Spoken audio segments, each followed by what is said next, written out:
Et c'est comment? Aujourd'hui, dans cette vidéo, je vais te donner le meilleur moyen, selon moi, pour te créer un chemin paisible vers l'apprentissage du muscle, c'est-à-dire sans te blesser. Commençons par les bases.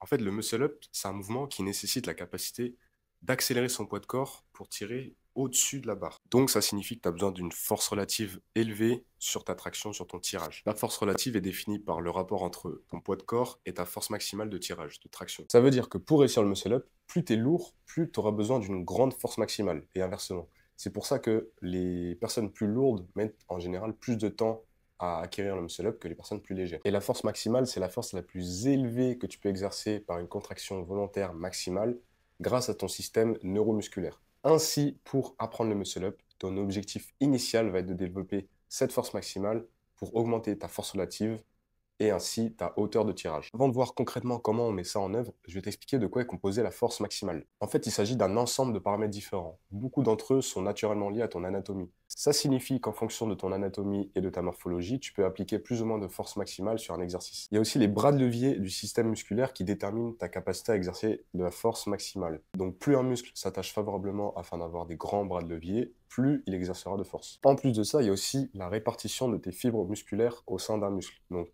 pour exercer de la force maximale, on a besoin de fibres à contraction rapide, donc des fibres de type 2.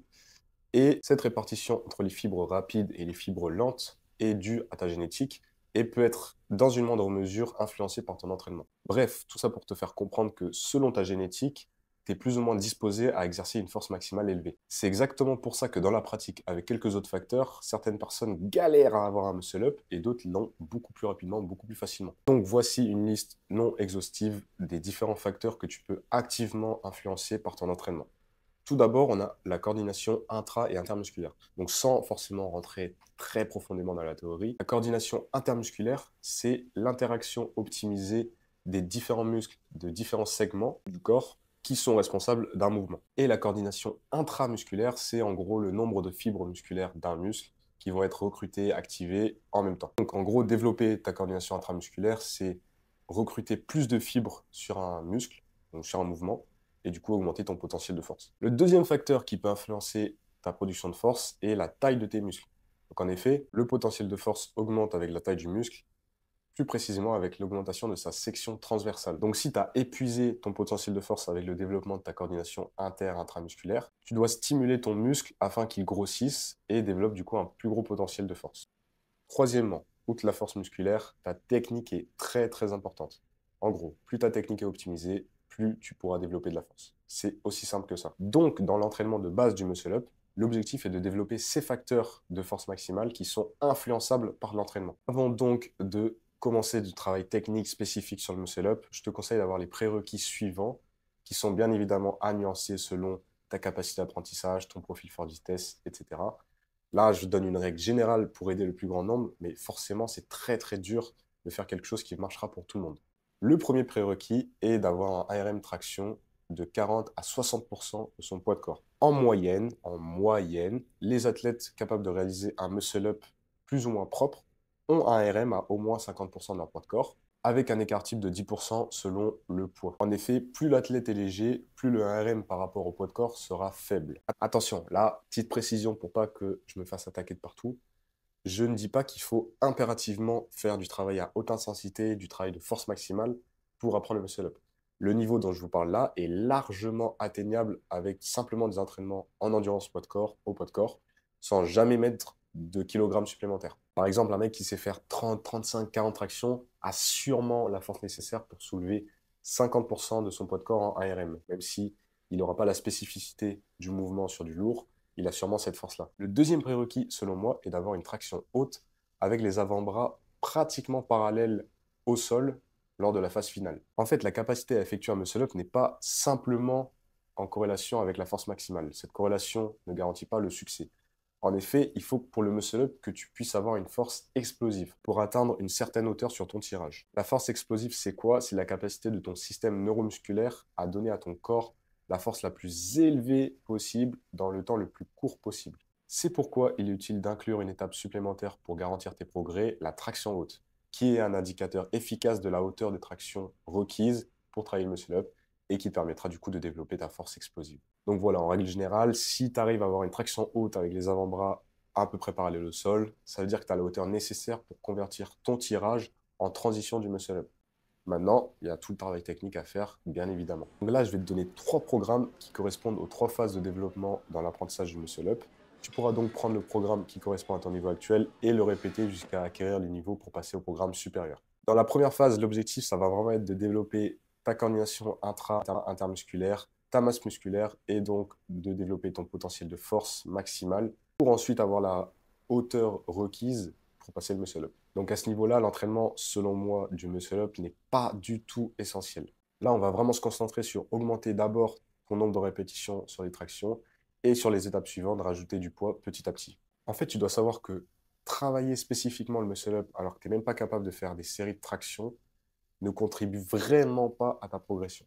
Pourquoi? Parce que le travail du muscle-up est un mouvement explosif qui engendre un gros stress sur les articulations des coudes, poignets, épaules. Donc préparer en amont, faire cette première phase, ces premières phases selon ton niveau, va permettre de renforcer ces articulations, renforcer tes muscles dans ce mouvement et donc de mitiger le risque de te blesser. Bon, on va rentrer en détail sur le programme numéro 1. Déjà, garde à l'esprit, comme c'est dit, qu'il est impossible de faire quelque chose de général pour tout le monde. C'est pourquoi le volume, les exercices, la durée des séances devraient être adaptés en fonction de ton niveau, de tes envies, de tes besoins, etc. Ce plan-là, ce programme doit vraiment te servir de base, mais pas de prescription rigide.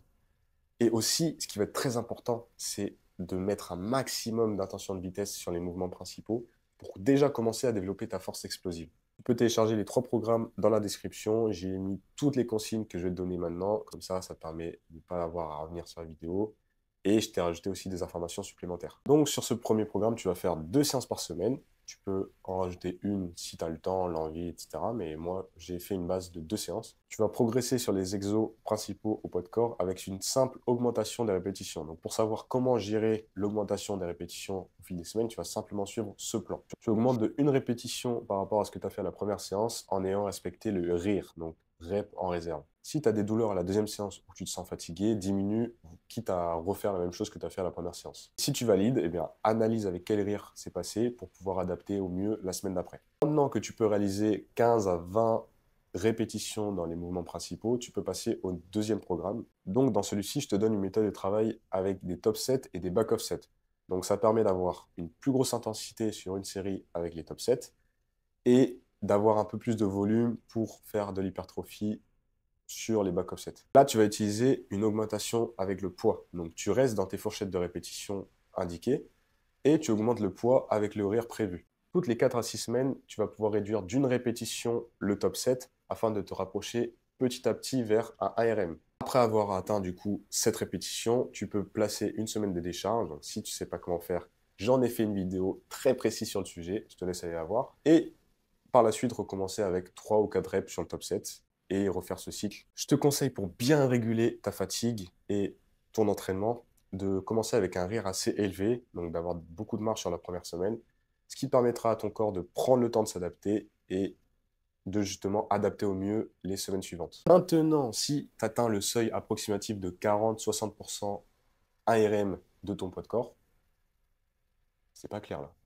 Bref, tu as compris. En gros, si ton ARM égale 40-60% de ton poids de corps et ou que tu as une traction haute avec les avant-bras à peu près parallèles au sol, tu peux passer au troisième programme.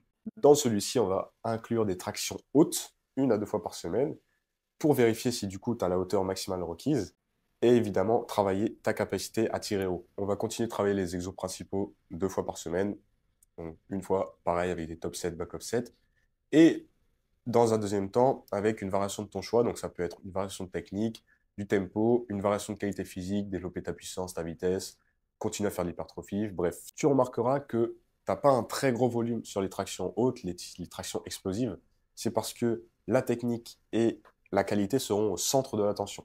Pour ça, il faut donc limiter le nombre de répétitions. En fait, quand tu effectues des exercices très explosifs de ce genre, il faut toujours qu'ils soient exécutés déjà sans pré-fatigue, donc au début de ton entraînement, avec une grande qualité, donc loin de l'échec, pour pas avoir à faire des répétitions lentes, et donc une grande accélération, une grande intention de vitesse. Pour ce faire, je t'ai prescrit 2 exercices différents, donc les tractions hautes, comme je te l'ai dit, et les muscle-up, kippés ou avec élastique.